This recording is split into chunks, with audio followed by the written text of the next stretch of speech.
So in a previous video that I'll mark in the comments, I got two No.1 Mark III Enfields from Royal Tiger Imports. Both look like they're in pretty good condition. I got a 1917 and 1911 Enfield manufacturer. I did notice that the 1917 had this stock with the dial sight here for the volley sight, as well as a little cutout here for it. So I do plan on swapping the forends between the two rifles in order to make them more correct. It also has the earlier milled protectors here for the rear sight. So I'll have to go about fitting those. So this will be sort of like a part 2 of that video. I'll be cleaning up both rifles. And then in a part 3, I'll probably show the reassembly where I fit the forend to the 1911 and vice versa to the 1917. So these stocks are pretty decent. I went ahead and used some Murphy's oil soap just to kind of clean the grime off of them. And they're already looking a lot better. So I'll be using some boiled linseed oil to finish up the cleaning. I haven't been able to get this off, but I'm hoping that cleaning up the stock around it might help loosen up that screw there. So go ahead and get started. I'll clean the furniture before I switch over to the metal parts. I have all the little parts in a pot for the 1911, and then I'll do a separate pot for the 1917, just keep the parts separate, basically boil them and then card them, and then I'll do a cleaning of the barrel and the action in this video as well. So go ahead and get started on the wood. So just to make my workspace a little more manageable, I've taken away all the other stock pieces except for those that came off of the 1911 originally. And I'll be using some very fine 4-0 steel wool just to get started here. Get any of the remaining surface grime off of this.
You can already see that the stock looks a lot better, especially on the butt here.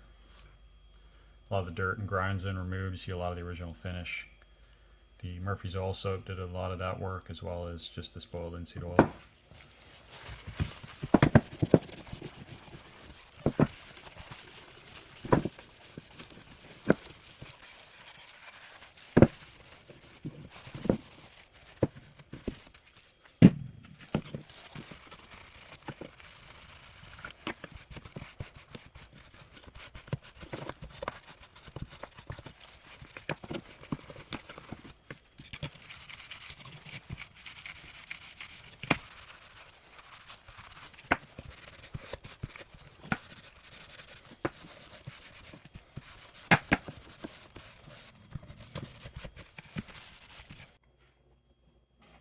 I'll go ahead and move on to the next set of wood. This is for the 1917.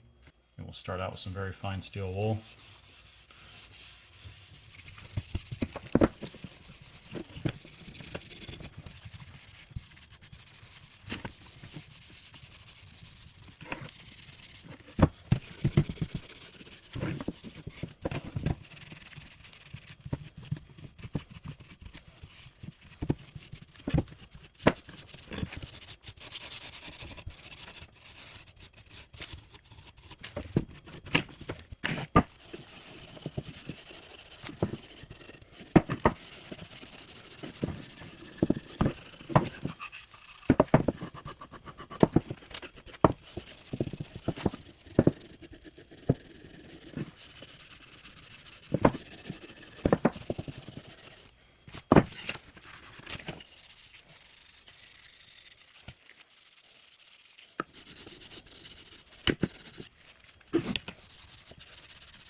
Just taking a look at the stocks here. This is just after one coat of linseed oil. You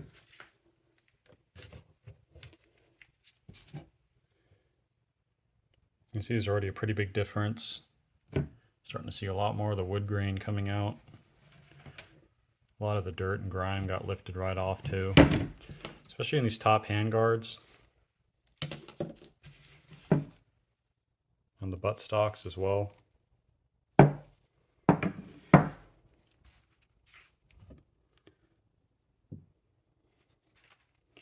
This one in particular is pretty much just black from all the dirt.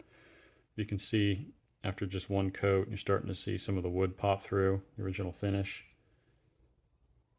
So I'll probably go ahead and do another 1 or 2 coats, and I'll show you how it looks when I'm done. So this is the parts for the 1911 No.1 Mark III. You can see I bowled and carded these, as well as just cleaned them up with some ballistol, a little bit of very fine steel wool. Certainly look a lot better than how they looked before.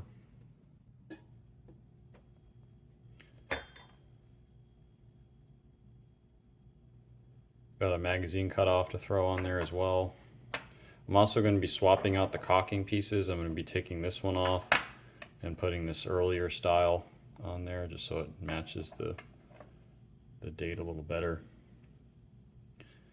Magazine didn't really have much finish left here, but did what it could. The spring does look pretty good though. Got all the small little screws in this can here so I don't lose them. Let's go ahead and take a look at the receiver and the barrel. Got it pretty clean. See that date there? The stamping's pretty strong. It's pretty filthy. I went ahead and installed the volley sight here. Took it off the 1917, put it on this one since it's more appropriate for its year of manufacture. And overall, the finish is pretty good on the barrel. Don't see any pitting or any issues with it. Just a few little spots where it's worn, particularly here by the muzzle. On the other side, you can see the safety really installed pretty well. Same with the rear volley sight. There's that import mark. Now it does look like this barrel was replaced in 1932. It's just not the original barrel.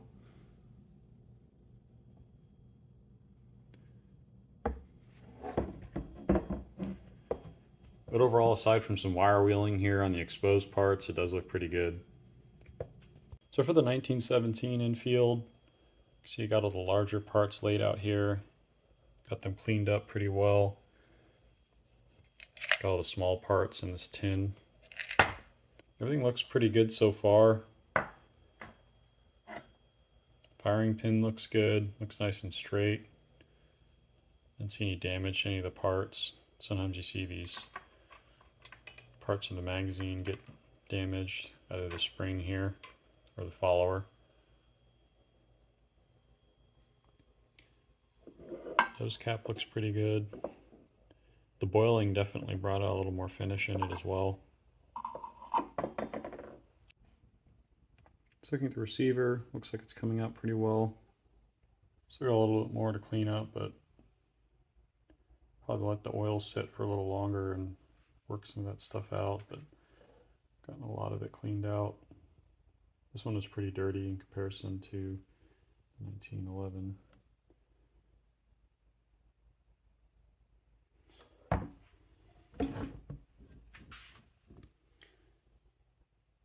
So a little more oil to wipe up. Used a bunch of ballistol on this, got a lot of that dirt and grime and crud off of it. And overall, it's got a lot of its original finish left, especially in the areas that were covered by the wood. So they're all reassembled, cleaned up. Did swap the stock, so the 1911 up here has the 1917 forend and top hand guards, vice versa with the 1917, just so it more accurately has the volley sight there on the stock. I decided, at least for now, to keep the same butt stocks on just because this one had a marking here on the butt plate. I'd like to figure out what that marking is before I swap them. That would be a little bit more correct to have the stock disc on the 1911 versus the 1917. So go ahead and take a closer look at these. Starting with the 1911, stock turned out pretty well. Linseed oil and that Murphy's oil soap cleaned it up pretty well.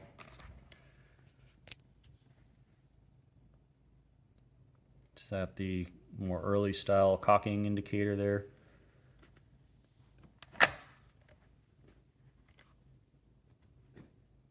See, the marking's pretty strong. A lot of times these markings can get worn out.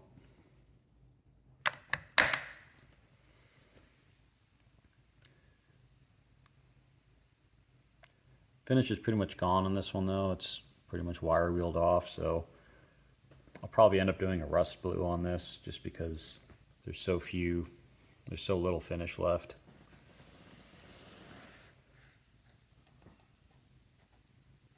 You can see here there's a lot of wire wheel marks that over time some boiled linseed oil helped cover that up.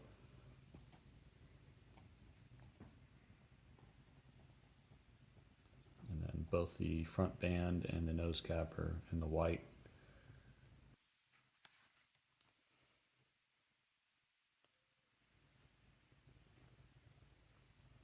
It's got the windage there on the rear sight, which is pretty interesting.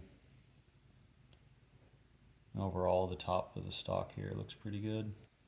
The other side of the butt looks pretty good. There's a little bit of wire wheeling marks here on the stock, and you can see the finish is pretty much gone. It does look like it has a factory repair date or something here, 1913. Magazine's pretty much got no finish left. I do have an earlier magazine I might put on this one.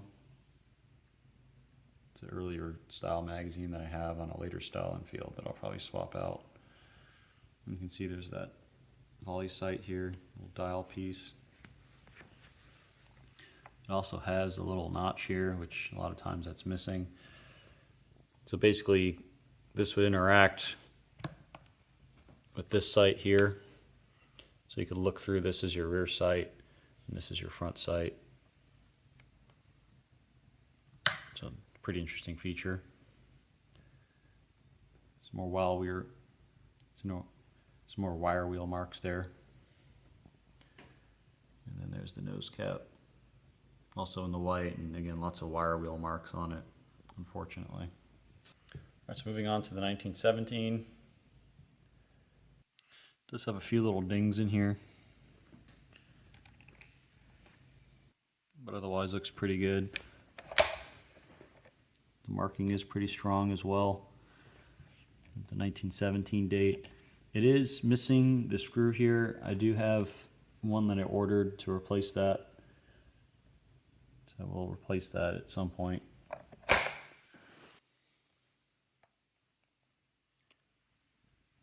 Receiver's got a pretty good amount of finish left on it. This one doesn't seem to have been hit too bad by the wire wheel.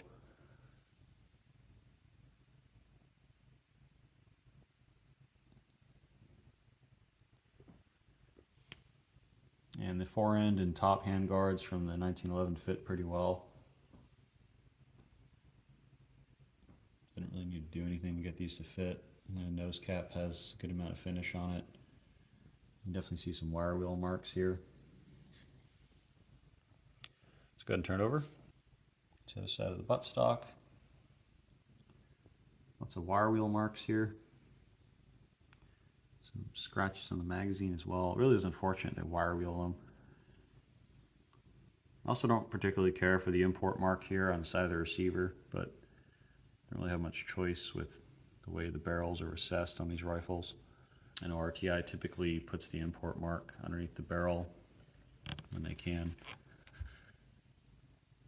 You see this one also has the windage adjustment there.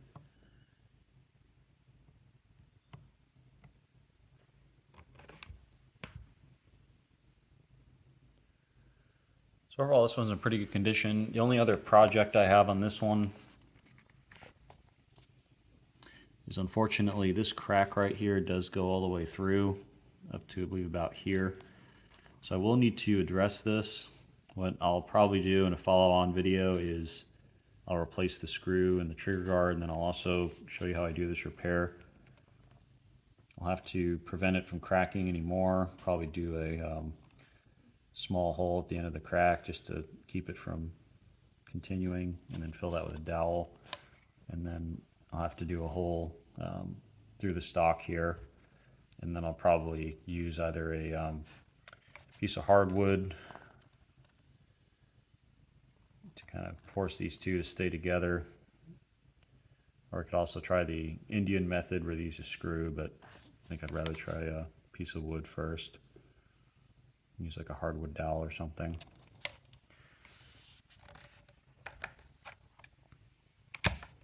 And that should help keep the stock from splitting anymore. Let's go ahead and take a look at the bores.